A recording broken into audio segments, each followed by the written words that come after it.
let's see. More fish. Hello, hello. I just have a calorie budget, you know, and that all suits me.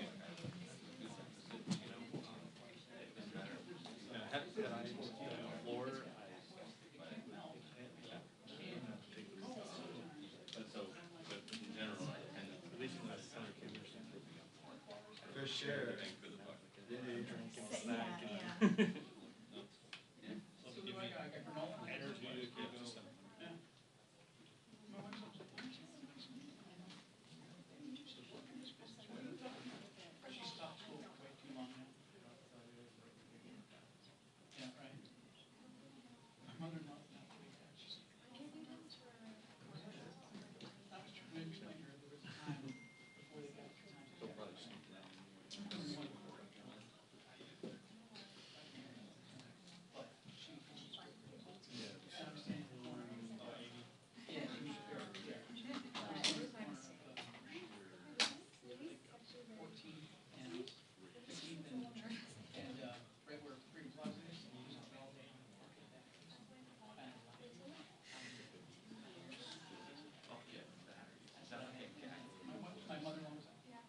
I mean, if it was a safe seat, sure. It's not a safe seat. They'd have to run with somebody. The TV. I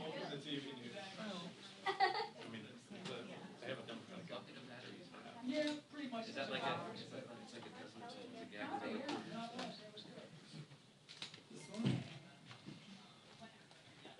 Okay. Yeah, whenever I get to my weight, like, I still like do it because I can just but like, I think the days for me are gone where I think just eat whatever I think about. For sure. I mean, I'm 35 and I already feel like I should Better than I, that's when I started eating. Hello.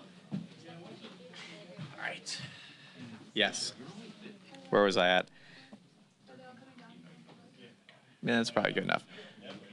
Let me know whenever you're. Let me know whenever you're ready. This might be a little too. I don't know. Might be a little better. Hello, Charles.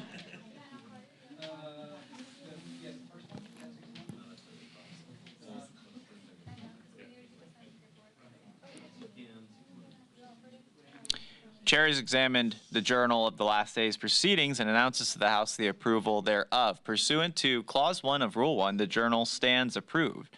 Mic check 1, 2, 3. Mic check 1, 2, 3. I still got you. You might need a mic check here soon. Okay, okay, swell. And then, that's swell. That's swell. Okay, swell. Swell. So I just got one more and then that's it? Okay. Pursuant to Clause 12A, subsection C of Rule 1, the chair declares this mic check in recess subject to the call of the chair. Mic check 1, 2, 3. Mic check 1, 2, 1, 2, 1, 2, 3. How's it sound on your end? Okay? I'll just do numbers until. Just let me know when yours sounds good. 3. Okay. 5, 1, 7, 8. 1, 2, 5, 9. 3, 1, 7, 5. 8, 5, 7, 1. 07, 26. 5, 2, 8. You think he's good? What? The credit card number.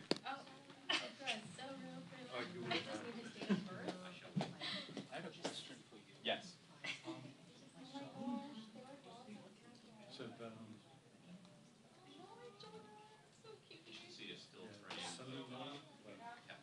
busy now, though.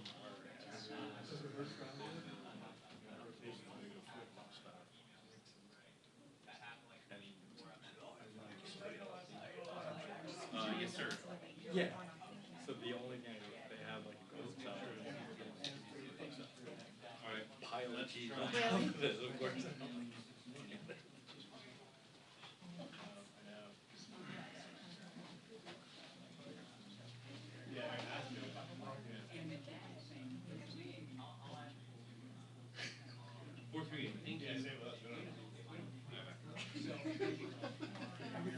I would think that Chicago is like a little bit more metropolitan.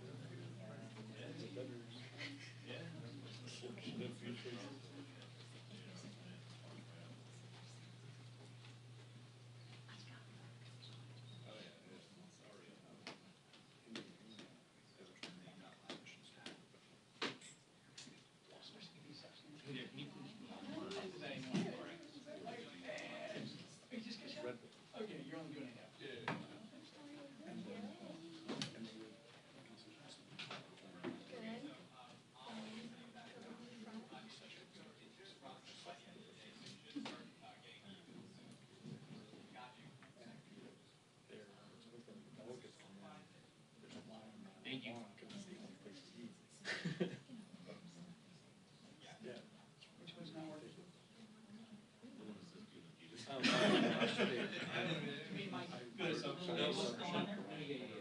I mean, it's got no sub, still stuck in the I'm like, my label's still on there, it says do not use. Yeah, that was.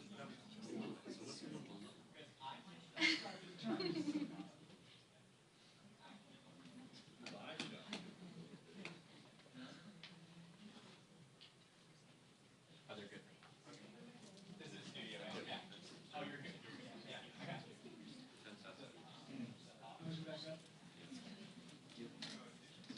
Not as, well, I can see the sense of it, because inside, are you blocked off? But is, enter from I came in through the radio. have you seen the setup yet? Like, remember during January 6th, you didn't get in from Yeah. the one in from lot 16?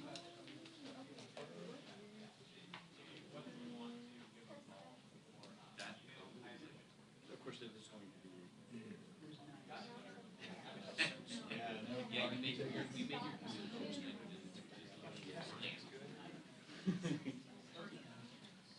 Claire's gonna kill me.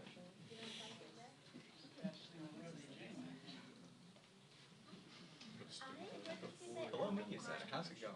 It's Sam. Would you mind switching on channel 63 for me? Thank you, friend. Appreciate it, son. Yes, have a good one.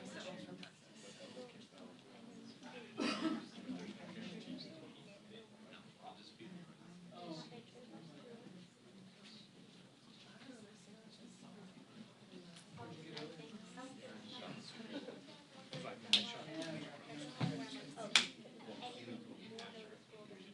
I didn't even know it was happening. I mean, honestly. That's not derogatory. No, I think it's a good conversation. I know, I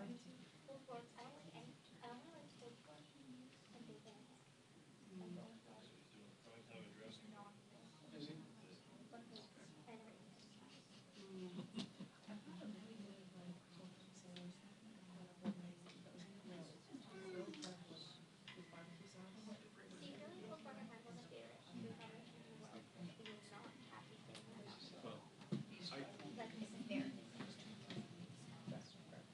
I can understand that, because people, especially like the last two nights, for a position. Most stand up. Anything with a spot top official. And there's no Wi-Fi. Full time gig, we're interviewing the president of Israel, and we're over there. Not a cables. I had 10 cases, right? For I was lucky with, I did every individual item section. although, But the arena's Wi-Fi. I'm just glad we don't actually, I was in any hospital. At the convention, when I said the convention session, literally those guys went and seized the shoulder strap. Yes, no, they actually should have done it over the time before, they actually should have. They did, yeah, years ago, like, they made sure. They are important enough that we have to pass it on. Like, it's good. They are, they can get in there, so they will.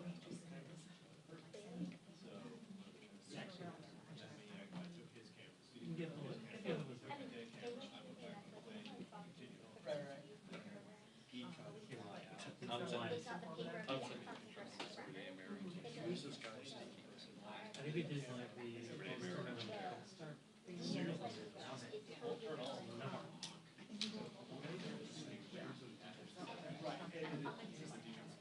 The other week? Yeah, I can see that going bad. I can see that going really bad.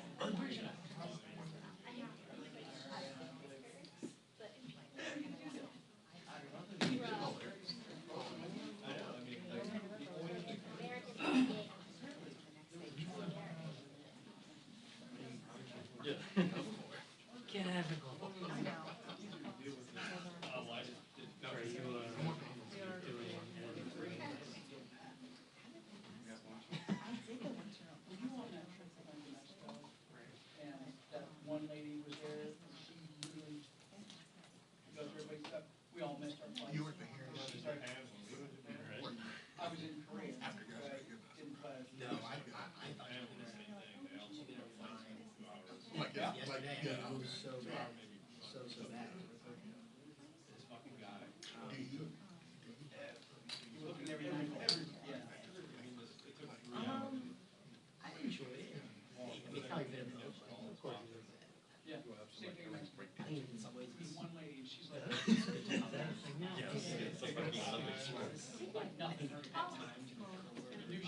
he's like so distinct.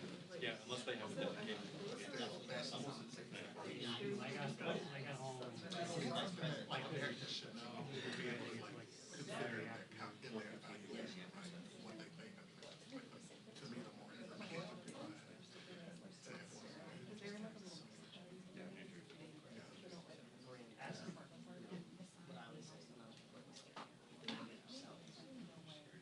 ask if there's a buffer, you know, they do buffering.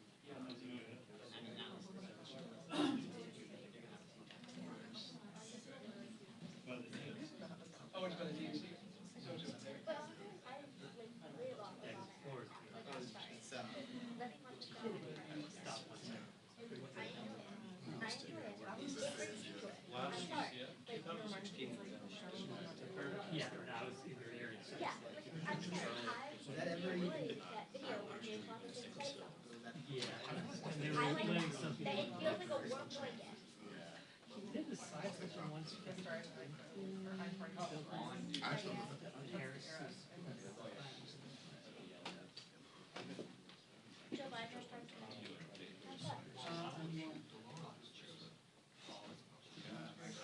Go to the floor when like, Yeah. yeah. They may not even know who. Yeah. We should have the Republicans, maybe know who.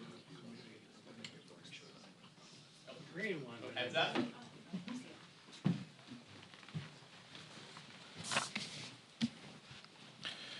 Good morning. I want to start by offering the condolences of the entire House Democratic Caucus to the family and friends of our beloved Sheila Jackson Lee, our amazing colleague whose energy and spirit will be deeply missed, particularly in moments like these. The caucus paid tribute to Sheila. We heard from a number of members and played a video. And just for all of us, being in these meetings with Sheila and the passion that she brought to each and every event that she participated in just meant a lot to all of us. And so we took our time to pay tribute to her. When we talk about being a statesperson, and when we talk about patriotism in the most challenging of circumstances, people who show grace and empathy, wisdom, resolve, and integrity, future generations of men and women will remember that Joseph Robinette Biden served as the beacon of hope throughout the world to ensure that we put patriotism first. President Biden personifies the governing philosophy that House Democrats have talked about for so long, putting people over politics. His decision highlights the reality that everything is on the line this election because of the threat of Donald Trump and the Trump Project 2025. The American people watched with horror as Donald Trump accepted the Republican nomination last week and laid a dark vision for America's future. More tax cuts for the wealthy while working people lose out on Social Security, Medicare, and health insurance. More bans on abortion and more families torn apart. The Trump Vance Project 2025 threatens to undermine our democracy and jeopardizes the freedoms, safety, and retirement security of working families. House Democrats are going to fight back against this extremist handbook every step of the way. Vice Chair Ted Lieu. Thank you, Chairman Aguilar. And like the chairman said, we all are mourning the loss of Sheila Jackson Lee. I had the particular honor of serving with her on the House Judiciary Committee. We went through 2 impeachment processes, and I also had the distinct honor of serving on the Crime Subcommittee last term when she was chair. It was very clear to me that every day she came into Congress and fought for justice and equality, and she gave a voice to those who did not have a voice. She will be missed. I'm going to now talk about President Joe Biden, who's going to go down in history as one of the best presidents America has ever had. His selfless act this weekend reminds me of what George Washington did when he voluntarily gave up re-election and put country first. If you remember, 4 years ago, the Biden-Harris administration inherited a country that was crippled by the pandemic, and they turned it around. The Biden-Harris administration ushered in record job growth, the lowest sustained unemployment rate in over 50 years, and a stock market that is setting record highs. If you have an education savings plan or a retirement account, your accounts are higher now than they were 4 years ago. Thank you, Joe Biden. In contrast, we have Republicans who want to jam down Trump's Project 2025 on the American people. It is an extreme takeover of government and of your life by radical Republicans. They want to ban abortion. They want to control your education. They even want to do totally silly things like get rid of the National Weather Service. So what are we going to have in its place? Just people guessing what the weather is going to be? This is a dangerous document. If you look at a Navigator poll that came out today, about 1 in 10 Americans now view Project 2025 favorably. It's now about as popular as bone spurs, but it's far more dangerous. It is time for the American people to wake up, read this document, and then vote accordingly in November. Questions? Mr. Aguilar. Max? Also, we have Prime Minister Benjamin Netanyahu coming to address Congress tomorrow. I know a substantial portion of progressive Democrats are not choosing to attend. I'm curious your message to the caucus on this speech and whether you think it's appropriate to skip the Netanyahu address. I think members are going to make their own decisions. I personally will be there. The vice chair will be there. I feel when world leaders come to the People's Chamber, it's important that we hear their perspective. Israel is our closest ally. I'm looking forward to the Prime Minister's address, even if I disagree with some policies that the government is putting forward at times.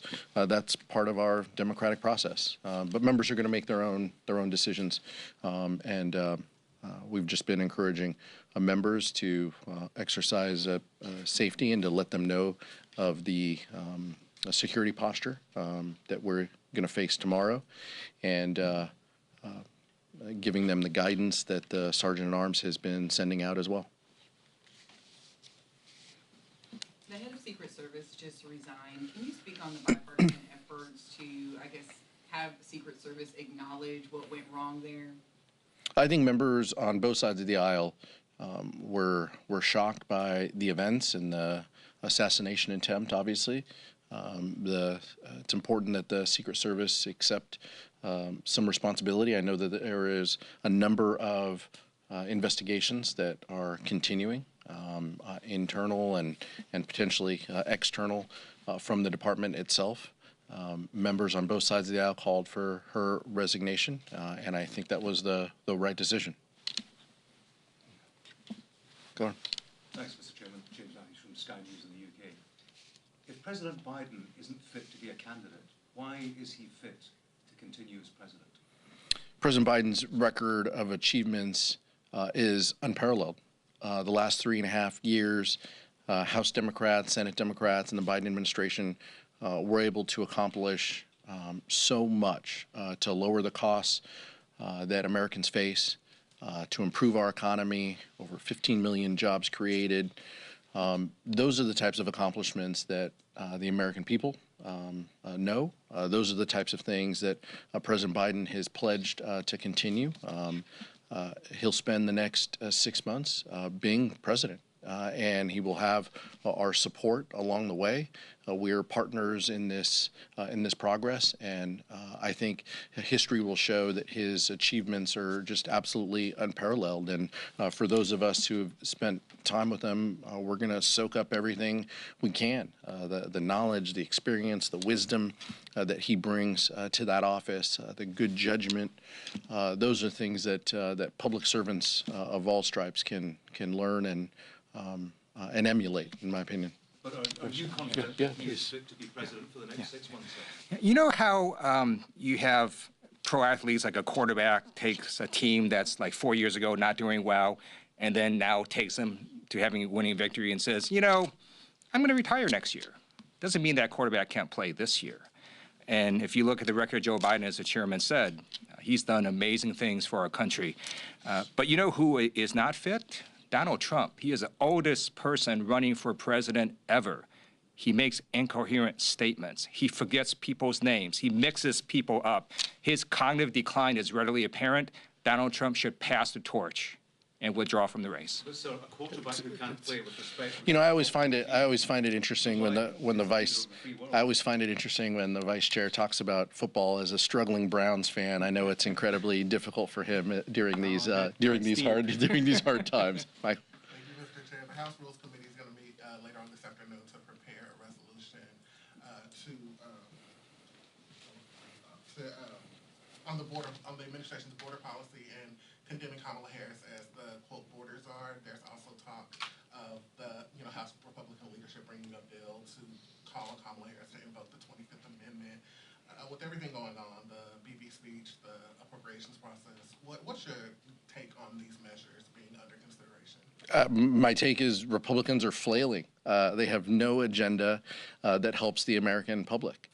That is incredibly clear. They can't pass appropriations bills. They're pulling bills off of the floor. We'll see what happens with the schedule next week. But the chaos and confusion that has been the hallmark of this Congress is because of House Republicans.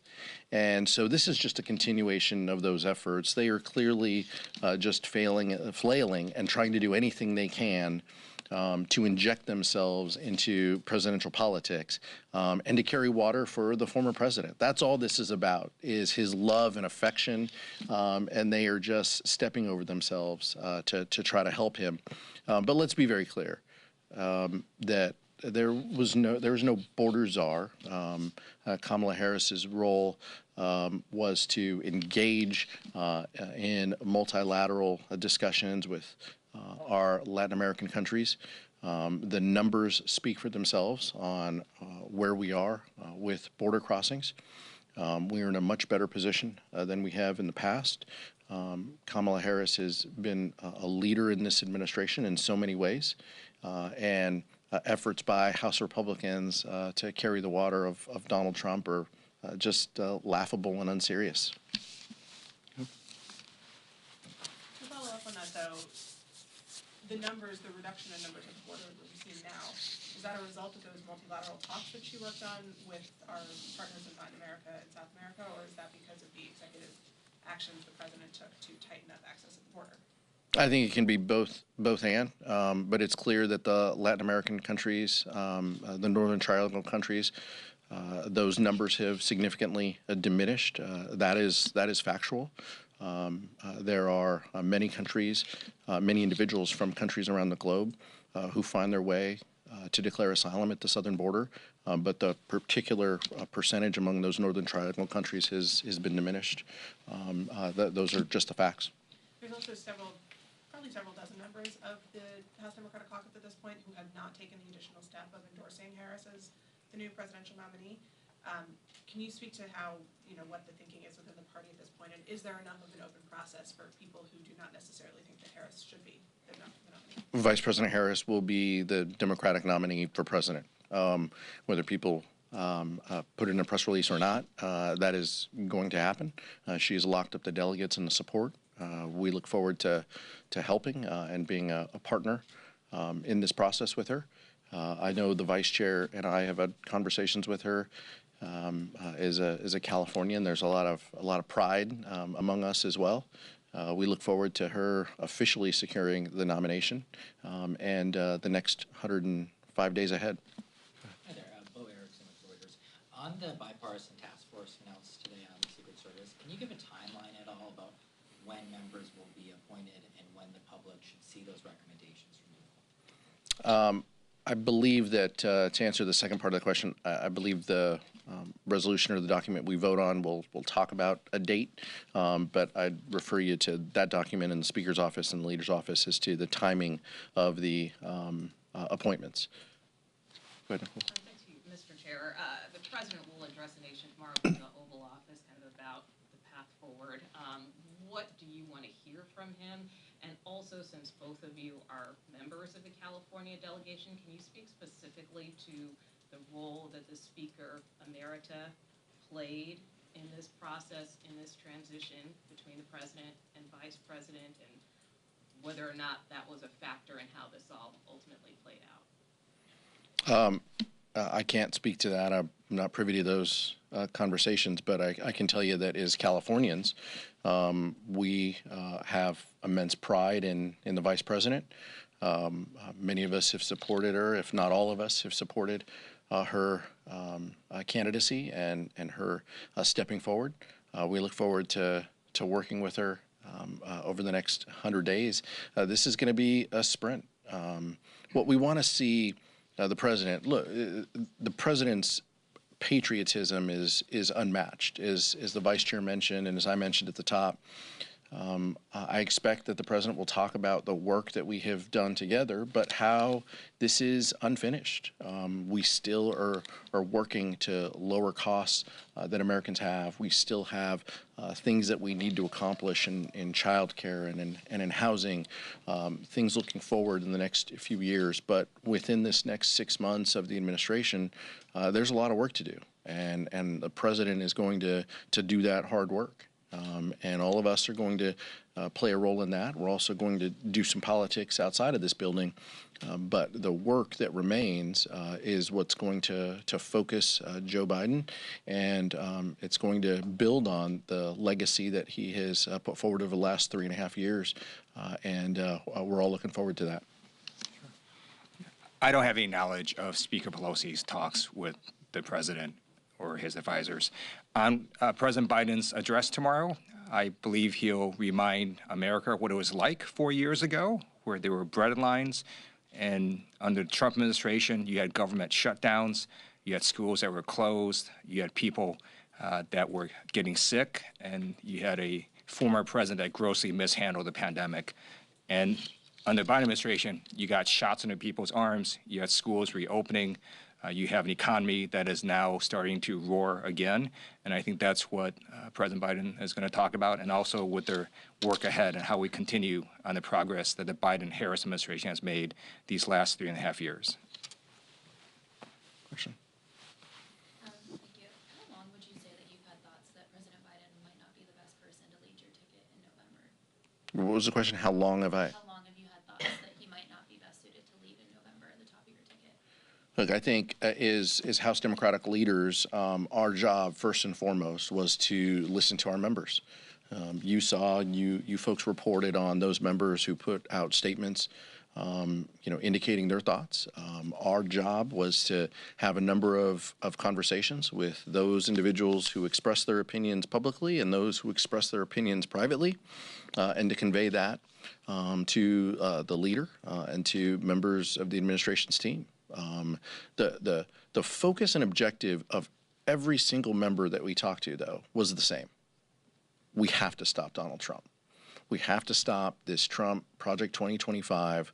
We need to ensure that they don't carry forward a national abortion ban, that they don't end contraception care, that they don't repeal the Affordable Care Act. Those are the things that kept Democrats together. But we did our jobs as Democratic leaders to convey those the thoughts, the feelings of our colleagues to the leadership team as well as to the White House. California could determine who controls the House next Congress. How do you think Vice President Harris impacts down ballot races? And also, how do you feel about Speaker Johnson criticizing the Vice President for not attending the Netanyahu address? The Vice President's going to be having a bilateral meeting with the Prime Minister. I think that sends the message that Israel is an ally and that she is giving him an audience. And I think that that's completely appropriate. California will play a significant role in this political year. The Vice Chair and I have said that for the last 1.5 years. I think having the Vice President at the top of the ticket will be incredibly helpful. We know her. We know her track record. We know her as our United States Senator. We know her as our Attorney General. We know the tough-minded prosecutor that she is, that she's going to prosecute the case against Donald Trump, and she's going to remind Californians what's at stake. And Donald Trump's favorability rating is pretty low in California, and I think that the Vice President's going to remind people exactly the threat that he poses. And I think that there's going to be some energy and enthusiasm that will get our candidates across the finish line. Thank you so much. VP.